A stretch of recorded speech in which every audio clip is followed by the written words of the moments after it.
वंदे मातरम। नमस्कार, जय श्री राम। बिहार का घमासान शुरू हो गया है। तारीखें घोषित हो गई है।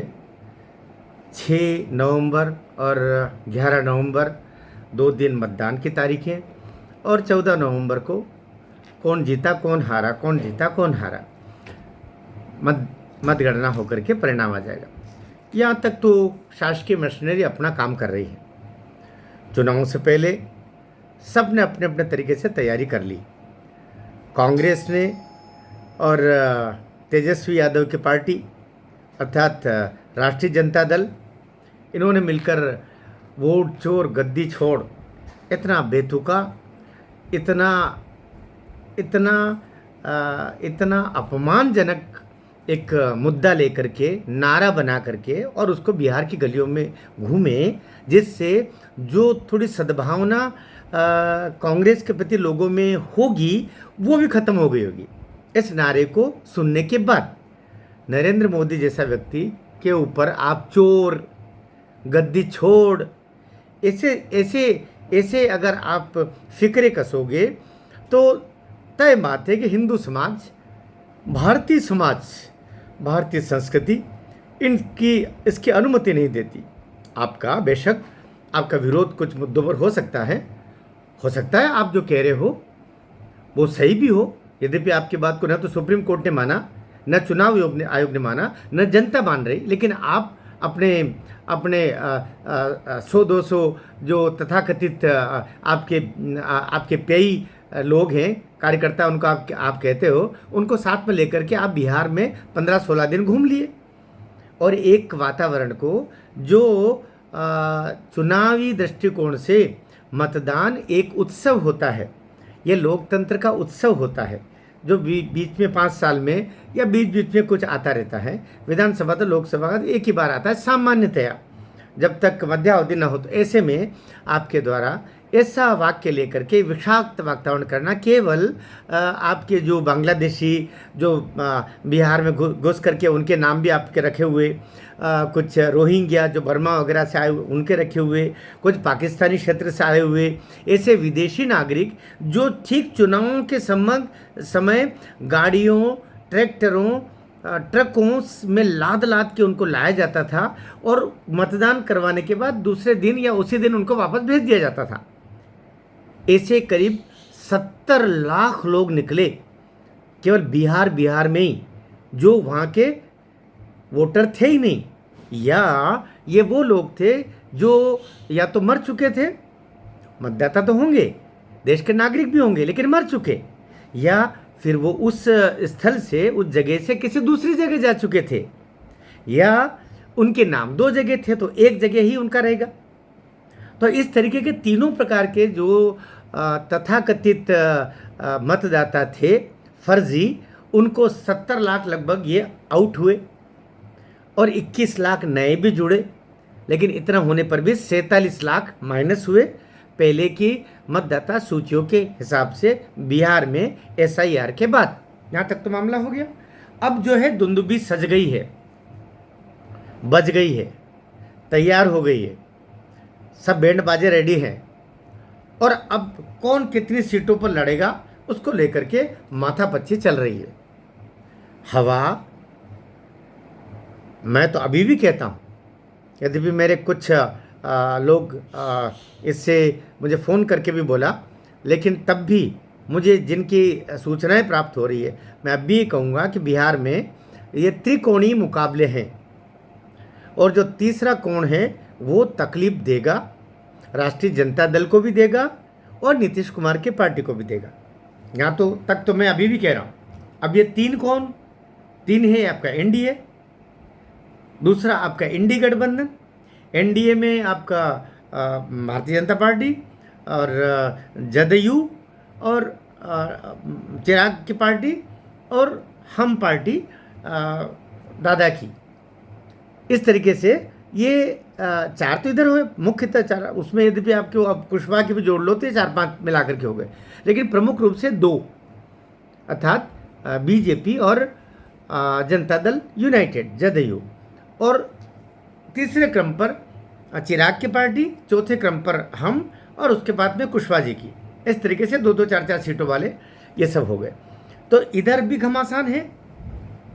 और इंडी गठबंधन में तो प्रमुखतः 3, उस पर भी आपका सबसे बड़े दल के रूप में तो राष्ट्रीय जनता दल ही है।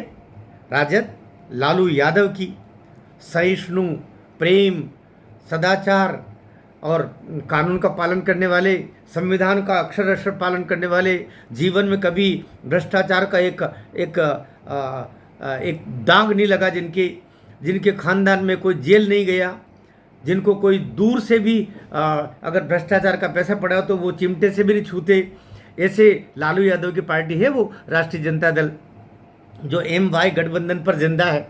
MY मतलब मुस्लिम, Y मतलब यादव। लेकिन Y मतलब यादव कौन है, M मतलब जो मुस्लिम है केवल उपयोग करने के लिए। ये जो इंडी गठबंधन में मुस्लिम केवल उपयोग करने के लिए, लाभ देने के लिए नहीं है। और दूसरा आपका राष्ट्रीय जनता दल, वो भी केवल यादव नाम पर, उसमें उनका परिवार, बस उनका तेजस्वी यादव, उनका राबड़ी यादव, उनका लालू यादव, उनका उससे तेजस्वी से बड़ा जो अभी जिसने अपनी पार्टी बना ली वो, एक इनके 3-4-5 लड़कियां, 4-6 इनके वो साले, साधु वादु हैं, न जाने कौन कौन, बेटियां, दामाद, बस ये बस। अखिलेश यादव के परिवार में भी ऐसे ही है, और लालू यादव के परिवार। यादव मतलब उनका परिवार, बाकी बाहर का यादव नहीं होना, बिल्कुल नहीं, चिमटे से भी नहीं छूते उसको भी। तो ये दो, तो एक तो इंडी गठबंधन में राजद, नंबर 2 पर कांग्रेस, नंबर 3 पर कम्युनिस्ट पार्टी। कम्युनिस्ट पार्टियों का भी अजीब हाल है। कम्युनिस्ट पार्टियाँ बंगाल से ख़त्म हो गई, केरल से ख़त्म, बिहार में जिंदा है। बिहार में अभी भी उनके 10-15 सीटें हैं और अभी 20-25 सीटों पर खड़े होने के लिए पापा तैयार है। तो 3 दल उसमें आ गए आपके, इसमें हम कहें इंडी गठबंधन में। और तीसरा, मैं फिर कह रहा हूँ, और जितने भी समीक्षक हैं, विश्लेषक हैं, उनसे मेरी राय अलग जा रही है, लेकिन चुनाव परिणाम आने के बाद में आप देखेंगे कि मेरा कहा भी उतना ही वज़नदार है जितना किसी बड़े समीक्षक का, विश्लेषक का होगा। मेरे भी अपने आधार सिद्धांत है, और मेरे भी अपने सूचना तंत्र है, मेरे भी अपने मित्र हैं जिनके माध्यम से सूचनाएं प्राप्त हो रही है कि ये जो प्रशांत किशोर की पार्टी है, इसको जो भी दल, ये दो गठबंधन है आपका, NDA और इंडी गठबंधन, जो नीतीश कुमार इसकी आपका प्रशांत किशोर की पार्टी, जन स्वराज पार्टी को लाइटली लेगा, वो बहुत घाटे में रहेगा। और मैं फिर से कह रहा हूँ, ये वोट कटा हुआ पार्टी नहीं, ये कुछ सीटें भी लेके आ जाएगा। ये 5 से 10 सीट ले आएगा, क्योंकि बहुत बड़ा योजनाकार है प्रशांत किशोर PK। लेकिन बाकी लोग PK रहते हैं, ये प्रशांत किशोर PK नहीं रहता। ये जिस तरीके से 3 साल उसने अपने जीवन के उसमें दिए हैं बिहार में, बिहार की गली गली, कूचे कूचे, ओटले टोले फाले इसने नाप लिए हैं, और तब तक इसने छांट लिया है मुझे कहाँ ताकत लगाना। उसको पता है 5 से 10 सीट भी अगर मैं लेके आ गया तो बिहार की राजनीति में वो किंग मेकर के रूप में तो कम से कम बन ही जाएगा। और चूंकि अभी न तो वो NDA की तरफ झुकता हुआ दिख रहा है, न ही इंडी गठबंधन की तरफ झुकता दिख रहा है। इधर उसने तेजस्वी यादव और लालू यादव के परिवार की बखिया उधेड़ कर रख दी है PK ने, प्रशांत किशोर ने। तो उधर अभी जो उनका उप मुख्यमंत्री पर जिस तरीके से उसने वार किया है प्रशांत किशोर ने, ये अपने आप में संकेत है कि वो BJP से भी समान दूरी बना के चल रहा है। और नीतीश कुमार को तो वो कहता है, लेकिन नीतीश कुमार की उसने तारीफ भी की बीच में कि भाई नीतीश कुमार वो वाले नीतीश कुमार नहीं रहे जिनके साथ में मैंने कभी कभी साथ दिया था, उनका योजनाकार बना था। लेकिन वो नीतीश कुमार जो कोरोना में घर से बाहर नहीं निकले, और या कि दूसरी बात है, लेकिन उन्होंने कहा कि भाई परिवारवाद, भ्रष्टाचार, ये इस पर आज भी नीतीश कुमार का कोई तोड़ नहीं। तो ये बात तो आई भाई, हम देख रहे हैं ना, जो चुनाव एक समय 65 दिन में हुआ करते थे, 55 दिन 40 दिन में चुनाव आपके बिहार के हो रहे हैं और 2 फेज़ में, 6 फेज़ पहले हुआ करते थे। ये कानून व्यवस्था दुरुस्त होने का सबसे बड़ा प्रमाण है कि बिहार के चुनाव केवल 2 फेज़ में हो रहे हैं। ये 6 फेज़, 7 फेज़, 8 फेज़, 6 ये क्यों होते थे? एक दफे पूरा नक्सली एरिया पूरा ख़त्म हो गया, बिहार से नक्सलवाद ख़त्म, और उधर पूर्णिया वगैरह वगैरह वो जो इलाका जहाँ मुस्लिम बस्तियाँ जहाँ पर आए दिन धमाल मस्ती, वो एरिया भी ठीक कर दिया। तो कानून व्यवस्था के दृष्टिकोण से आखिर कानून व्यवस्था राज्य का ही तो मसला है, तो राज्य ने ठीक किया होगा ना, तभी तो हुआ है। तो अभी वहाँ से ये प्रमाण है कि नीतीश कुमार ने कानून व्यवस्था को दुरुस्त किया लाख मुश्किलों के बावजूद। इसलिए नीतीश कुमार लाख आप कमियां गिनाओ, लेकिन फिर भी वो धवलता में, श्रेष्ठता में अन्य राजनीतिकों के मुकाबले तो ऊपर निकले गई। न परिवारवाद का आरोप, उसके लड़कियों को घेरने की बहुत कोशिश की कि तुम भी आ जाओ, तुम भी आ जाओ, लेकिन लड़के ने वापस दूरी बना ली। नीतीश कुमार ने भी कोई लिफ्ट नहीं दी। इस तरह भ्रष्टाचार का वो अपने गांव में जितना कुछ है उनका पैतृक वही सब चल रहा है। ऐसा नहीं हो रहा कि 10-10 फैक्ट्रियाँ खुल गई और करोड़ों रुपया शेयर में डाल रखे, जैसे राहुल गांधी ने डाल रखे, जैसे सोनिया गांधी के पास में 4,000 करोड़ की संपत्ति है। वो हल बेल्ट होते थे ना, वहाँ से आया था पैसा गांधी परिवार में। सही बात है। तो इस तरीके से हम कह सकते हैं कि अभी जो पूरा माहौल है, अभी नीतीश कुमार ने और नरेंद्र मोदी जी की उपस्थिति में नरेंद्र मोदी जी ने जिस तरीके से घोषणाएं की और महिलाओं के लिए करीब 1.5 करोड़ महिलाओं को 10-10 हज़ार रुपये उनके खाते में ट्रांसफ़र हो गए, उनको आगे की योजनाएं बता दी गई। ये लोन, ऐसा लोन जो बिना गारंटी का दिया, आप अपने सुविधा अनुसार अगर ये जमा कर देंगे तो आपको 2 लाख तक का और लोन मिल जाएगा। अर्थात आत्मनिर्भरता के साथ में सरकार आपके सहयोग के लिए आपके साथ खड़ी है, इस भाव के साथ में। तो अभी मैं सोचता हूँ कि एक अच्छे वातावरण में हम कह सकते हैं 70-30 की लड़ाई है। 70% संभावना एनडीए गठबंधन की वापसी का है और 30% अभी भी इंडी गठबंधन की है। 70% क्यों और कैसे? क्यों तो इसलिए क्योंकि जब ये 2020 में लड़े थे तब इसका सब ये हम भी अलग था, एक तरीके से अलग ही था, मान के चलिए। और यद्यपि वो नीतीश से पंगे हो गए थे बीच में उनके, हाँ, लेकिन वो 3-4 सीट फिर लेकर के आए, फिर बाद में बीच में समझौता भी हो गया। लेकिन जो चिराग की पार्टी है रामविलास जी वाली, वो तो एकदम अलग थी, लेकिन उसने बीजेपी के कैंडिडेट के खिलाफ खड़े नहीं किया था। जहाँ जहाँ नीतीश कुमार के कैंडिडेट खड़े हुए थे वहाँ खड़े हुए थे और नीतीश कुमार को 45 पे लपेट दिया था, और बीजेपी तो लगभग 80 सीट लेके आ गई थी। और ये 2-3 सीटें कुछ लाया होगा या न लाया, 1 आध सीट लाया शायद। तो एक तरीके से खुद तो खत्म हो गया, लेकिन नीतीश कुमार को ज़मीन बता दी थी। इसलिए इस समय नीतीश कुमार सबसे ज़्यादा डरे हुए हैं। किससे? चिराग की पार्टी से। तो अब जो स्थितियाँ बनेगी, मुझे लगता है कि चिराग को भी ज़्यादा अकड़बाजी नहीं दिखाना चाहिए। और अभी क्योंकि 2 दौर की बातें उनकी हो गई है और 20 सीटें 25 सीटें न बोलते हुए, जितना सहज लोकसभा में जहां हमने सीटें जीती वहां हमको दे दो, ऐसी बातें करना ठीक नहीं है। क्योंकि ऐसा करके तो आप एक छत्र चाह रहे हो।